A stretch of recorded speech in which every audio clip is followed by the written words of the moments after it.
Monsieur le Président, Monsieur le Vice-président, chers collègues, si la situation sanitaire tend à lentement s'améliorer, elle n'est toujours pas satisfaisante. Pas plus dans notre région où le taux d'incidence est encore largement au-dessus du seuil d'alerte. Nos hôpitaux sont toujours débordés et les réas sont pleines. Dans ce contexte, seule la campagne de vaccination peut nous permettre d'entrevoir une sortie de crise. Tous les moyens doivent être donc mis au service de cet objectif. La délibération que vous nous proposez acte l'engagement de la région à prendre sa part dans le dispositif mis en place par l'État. Mais une fois de plus, Monsieur le Président, vous ne nous ferez pas croire une seule seconde à votre angélisme dans cette affaire.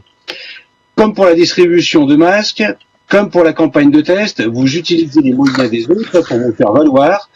Preuve en est la mise en scène dans ces vaccinodromes floqués région Vauquier avec des kakémonos bleu région et le logo disproportionné par rapport aux autres partenaires, laissant à penser que c'est la région qui vaccine.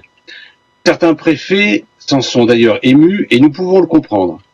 D'ailleurs, le Césaire ne dit pas autre chose lorsqu'il vous invite poliment à, je cite, ouvrez les guillemets, renoncer à toute surenchère de communication au profit d'un esprit d'équipe et de réseau.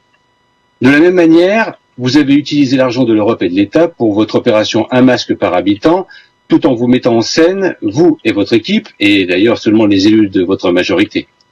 Des cartons entiers de masques retenus dans des mairies uniquement pour que le conseiller régional de droite puisse faire sa photo et l'envoyer sur les réseaux sociaux, c'était aussi cela la gestion de crise Made in Vauquier.